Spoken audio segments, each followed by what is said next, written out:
One of the biggest things that I learned in 2026 is how to be alone. I've always considered myself lucky. Growing up, I was constantly surrounded by people, by my family, by my friends, and I never really felt alone. Back then, I used to think once I grew up, I like to have my own space, move out to different city, have my own room, and do my stuff independently. But then life happened and I actually moved out, and that's when I understood what it truly means to be alone. I used to think that being alone is a bad thing, and honestly, it's not our fault. It's just how society has taught us to see, like, as if being alone is something negative. I think being alone is often misunderstood. The person who is alone is always perceived as antisocial, introvert, or is seen with pity, with concern, or is labeled as stressed or depressed, when in reality, that person just wants to spend some time alone with himself. I think people get confused between being alone and being lonely. Being alone is more of a physical thing, and being lonely is more of an emotional state. I'm not talking about being lonely today. I'm going to be talking about being alone by choice or by phase. When I stopped fighting my alone time, these are the five things that I started noticing about myself. Number one, you start hearing your own voice. You surrounded by people means you are surrounded by opinions, you are surrounded by suggestions, you are surrounded by expectations. It could be of your friends, families, or even strangers. Everyone has an opinion about what we should do, how we should live, where we should be by a certain age. And without realizing it, we start making decisions based on that noise and not based on what we actually want. But when you're alone for a while, that noise slowly starts reducing. You're not constantly explaining yourself, you're not constantly adjusting to someone else's pace, preferences. And in that quiet space, you actually start listening to yourself. What kind of routine works for you? What kind of people drains you? What kind of things energizes you? What you actually like to do when you are all alone? And that's when decisions start becoming clearer. Not because life becomes easy, but because you are no longer trying to please 10 different voices. When you start spending time alone, you actually don't lose yourself, you actually start meeting yourself. And once that happens, you start moving differently, with more clarity, with less pressure, and with lot more self trust. Number two, you become emotionally independent. One thing that I realized while spending more time alone is that you slowly become emotionally independent. And I don't mean that you stop caring for people or you don't need anyone at all. I just mean you stop waiting. Earlier, I used to wait for validation for the smallest things like, should I buy this? Do I look good in this? Does this look good on me? Especially while shopping. I don't know if anybody else relates, but shopping was never a solo thing for me. I always wanted someone to come with me to reassure, to confirm, to approve. Honestly, half of the time I was not even buying what I liked. I was buying what made sense to someone else. But recently I started shopping alone, and at first it felt a bit weird, like no opinions, no second guesses, just quiet. But slowly it became freeing. I realized I actually know what I like. I know what feels comfortable on me. I know what makes me feel confident. And I don't need someone to stand next to me in the trial room to tell me that. That was such a small shift, but it changed me a lot. You stop waiting for someone to approve your feelings, your choices, your happiness, and you start trusting yourself a bit more.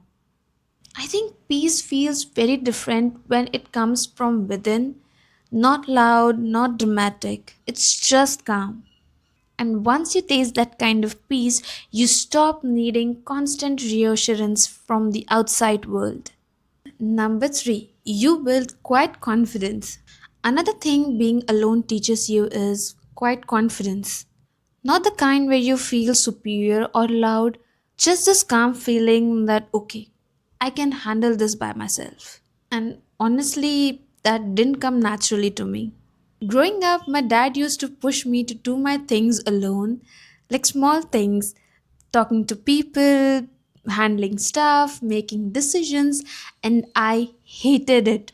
I always felt like, why can't you come with me? Why do I have to do this alone? I needed constant support, not emotionally but physically, someone standing next to me. At that time, I thought independence is being forced on me. I didn't see the point of it. But cut to now, recently I made one of the biggest purchases of my life. I bought my first two wheeler alone. From deciding to booking to handling everything by myself. And while doing it, I kept thinking this is exactly what my dad was trying to teach me back then. Not to make me tough, not to make me distant, but just to trust myself. That day, something shifted inside me. It wasn't about the vehicle, it was about realizing that I can do things on my own.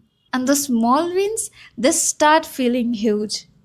You stop doubting every step, you stop panicking about every decision, and this kind of confidence isn't arrogance at all. It is self trust. The kind that grows quietly without any announcements. And once you build it, you carry it everywhere. Number four, you stop chasing company just to avoid silence. Earlier, I used to feel this pressure to always be part of something, some group, some plan, some conversations. Not because I wanted to, but because I didn't want to feel left out. If there was a group, I felt like I should be there. If people were hanging out, I felt like I had to join. And if I didn't, it felt awkward, almost wrong. But slowly I realized it's okay to be not part of every group. It's okay to not be present everywhere. And it's okay to step back. Choosing yourself doesn't mean you hate people, it just means you respect your time and your energy. Recently, there have been moments where I stayed back instead of going out, not because I had no one, but because I didn't feel like forcing myself. And honestly, that felt lighter. Silence stopped feeling awkward and it started feeling peaceful. And I stopped filling my time just to feel alone. And when I spent time with others, it felt more intentional.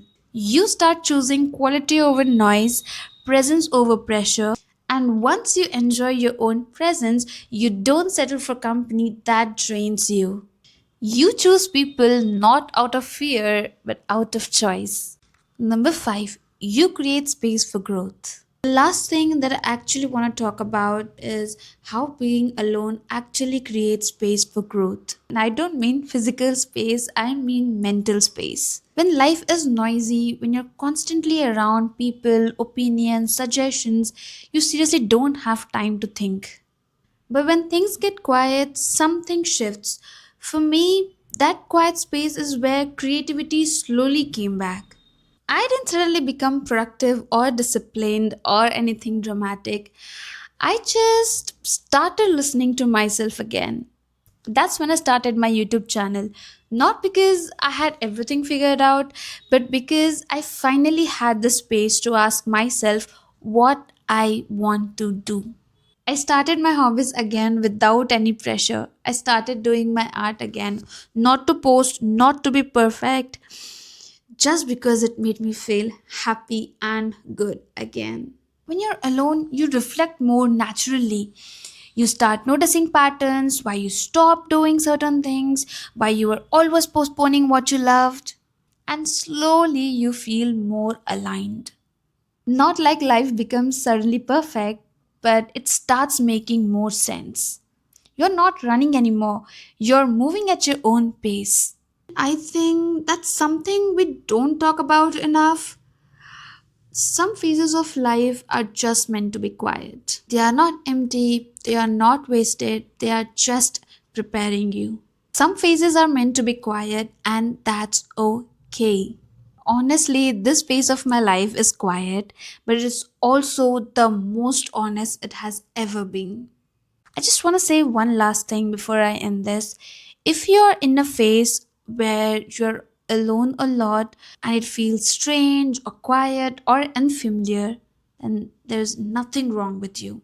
Being alone doesn't always mean something is missing. Sometimes it just means something is forming. And if you're watching this and thinking, yeah, that feels like my life right now, then just let you know it is okay. This phase is valid. You're not late, you're not behind, you are just becoming more you. And if you're alone right now, maybe this phase isn't empty, maybe it is intentional. Thank you for sitting with me for these few minutes. I'll meet you next time with one honest moment at a time. Bye.